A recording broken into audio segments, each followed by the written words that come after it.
بسم اللہ الرحمن الرحیم۔ السلام علیکم ورحمۃ اللہ۔ فدا عادل ایک اچھا چینل ہے ان کا، اور ان کی زیادہ تر خبریں جو بڑی محنت سے وہ جمع کرتے ہیں اور دیتے ہیں اور صحیح ہوتی ہیں۔ تو بہرحال ان کی میں ایک پیش کردہ ویڈیو میں دیکھ رہی تھی، ایک ویڈیو کیا نام ہے آگے سے گنڈا پور صاحب کی، علی امین گنڈا پور کی، کہ وہ جانے لگے کرم کی طرف، لیکن وہاں ہمت نہیں ہوئی تو وہ کوہاٹ ٹھہر گئے، اور وہاں انہوں نے سو کالڈ گورنمنٹ کے جو بلائے گئے جرگہ تھا اس کے ساتھ خطاب کیا، اور انہوں نے کہا جی کہ ہم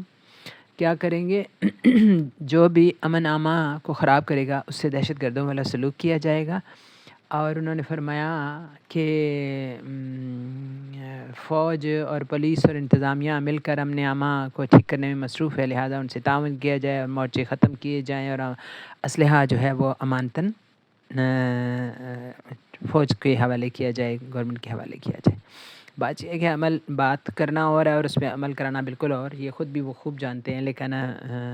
وہ ایک فی الحال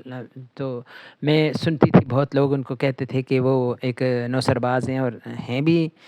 وہ، کہ یعنی ایک ڈرامہ دکھا کے تو لوگوں کے جذبات کو ابھارنا، اور نوجوان نسل کے جو ہے نا انہوں نے ان کو آتا ہے اور ان کو پتہ ہے کہ کس طرح سے نوجوان بھڑکتے ہیں، تو انہوں نے اس یعنی بہت زیادہ مجھے جو شدید صدمہ پہنچا وہ اس بات پہ کہ کل کی بات ہے کہ وہ اسمبلی میں کھڑے ہو کے کہہ رہے تھے کہ گولی کا جواب گولی سے دیں گے، ہم ہتھیار دکھائیں گے فوج کو، ہم انہیں بتائیں گے کہ کس طرح سے مقابلہ کیا جاتا ہے، ہم اگلی دفعہ اب آ رہے ہیں جی، ہم ہتھیار لے کے آ رہے ہیں، اور ہم جو ہے کیپٹل پہ آ رہے ہیں، دوبارہ دھرنا دے رہے ہیں، یہ کچھ کہہ کے آج وہ یہ کہہ رہے ہیں۔ اور اس سے پچھلے جو کل انہوں نے کیا کیا ہے کہ نوجوان ہمارے جو ہیں ان کو ہنکا کے وہ لے گئے، اور انہوں نے بغیر کسی پلاننگ کے یہ وہاں ان کو گھیرے میں لے گئے۔ اب حامد میر نے بھی تو یہی کہا ہے نا کہ یہ کیا بات ہے کہ لاہور میں تو اتنی پابندیاں تھیں، باقی سارے شہروں میں اتنی پابندیاں تھیں کہ کوئی وہاں سے نکل نہیں سکتا۔ واقعی سول لوگ بھی یہی گواہی دے رہے تھے کہ وہاں کوئی انسان نہیں نکل سکتا، کوئی گروپ نہیں نکل سکتا، جگہ جگہ پہ رکاوٹیں۔ تو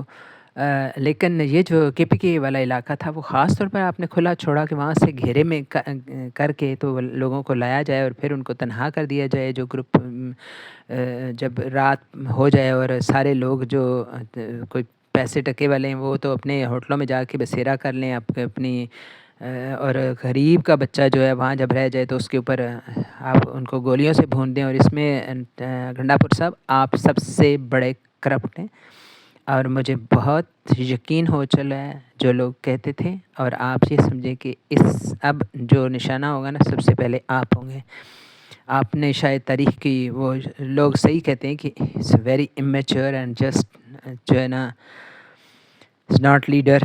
وہ آپ کو ڈرامہ باز کہتے ہیں سارے لوگ، اور وہ بالکل ٹھیک کہتے ہیں، اور اب آپ کے یہ سب سے پہلے آپ نشانہ ہوں گے۔ اور یہ ہے کہ آپ یہ سمجھ لیں کہ تاریخ جو ہے وہ ایسے معاملات سے، ایسے واقعات سے بھری پڑی ہے کہ آپ جیسے جو سلوک کرنے والے لوگ ہوتے ہیں وہ اپنے ہی لوگوں کے ہاتھوں مارے جاتے ہیں۔ مجیب الرحمان کو آپ دیکھ لیں، اس نے جب عوام کی نبض پہ ہاتھ رکھا، آپ تو اس کے مقابلے میں خیر کچھ ہے ہی نہیں نا، لیکن اس نے تو ایک یعنی ملک الگ کر کے دکھا دیا، اس میں انڈیا کی مدد شامل تھی، لیکن مجیب کچھ نہ کرتا تو کچھ بھی نہیں ہو سکتا تھا۔ لیکن جب عوام کو پتہ چلا کہ وہ بہت پرو انڈیا ہو گیا اور وہ تو ہمارا ہے ہی نہیں، ہم نے جس کو باپ بنایا تھا وہ تو انڈیا کی گود میں بیٹھا ہوا ہے، تو لوگوں نے اس کے پورے خاندان کو مار دیا۔ ٹھیک، تو آپ بھی یہ سمجھ لیں کہ جو اپنی عوام کے ساتھ جہاد کے نام پہ دھوکہ کرتا ہے تو اس کا انجام کیا ہوتا ہے۔ پھر کشمیر کی آپ نے کبھی تاریخ پڑھی ہے کہ جب 1947 میں ابھی فیصلہ ہو رہا تھا کہ کس کے ساتھ الحاق کرنا ہے، تو عوام جو ہیں وہ گلگت سے چلے تھے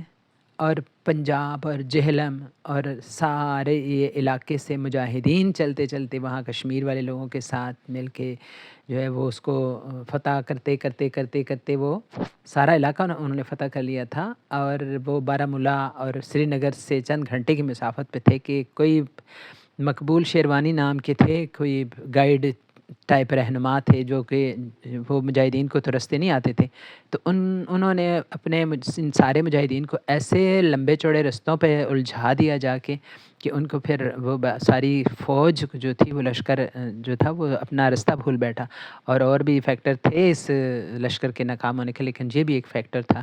اور نتیجہ یہ ہوا کہ وہاں میدان میں پڑے ہوئے جو ہے نا موقع مل گیا بھارت کے ساتھ الحاق کرنے کا، کشمیری راجے کو، ہری سنگھ کو. اور وہ جو بھارتی فوج نے اپنے بھیجے طیارے، وہ سری نگر سے اڑے اور انہوں نے آ کے اس لشکر کو بھون کے رکھ دیا. تو تاریخ جو ہے وہ ایسے واقعات سے بھری ہوئی ہے. اور مقبول شیروانی کو اس سے پہلے لوگوں نے وہ اس کو قتل کر دیا. جب انہیں یہ خبر ہو گئی، ان لوگوں کو پتہ چل گیا کہ اس نے ہمارے ساتھ کہ اتنی سی جو ہے نا وہ جب اس نے رستہ انہیں، تو آپ نے کہاں کہاں سے نہیں لوگوں کو بھٹکایا اور کیا کچھ نہیں ان کو لے کے آئے. اور وہ ابھی پٹھان تو قوم بھی ایسی ہے کہ وہ کسی کو بخشتی تو نہیں ہے. وہ تو اس وقت سامنے بھی ہم بھی فالو کر رہے تھے. اب فوج والے ہمیں بتاتے ہیں نا آ کے ٹی وی پہ کہ کیا کیا جو ہے نا کہ ظلم ہوئے، تو ہم بھی فالو کر رہے تھے کہ کس طرح سے لڑکے پٹھان جو ہے نا آپ کو بار بار ڈھونڈ رہے تھے اور آپ ان کے ہاتھوں سے پھسل کے جا رہے تھے کہاں پہ. تو آپ کو تاریخ معاف نہیں کرے گی. آج یا کل میرا دل کہہ رہا ہے کہ بہت جلد آپ کی باری ہے اب. تو اللہ تعالیٰ ہمارے بچوں پہ رحم فرمائے، ہمارے ملک پہ رحم فرمائے، اور اللہ تعالیٰ ایسے منافقین سے بچائے. اللہ تعالیٰ ظالموں سے ہمارے ملک کو بچائے. آپ ہو غدار غدار غدار، ننگے قوم ننگے وطن.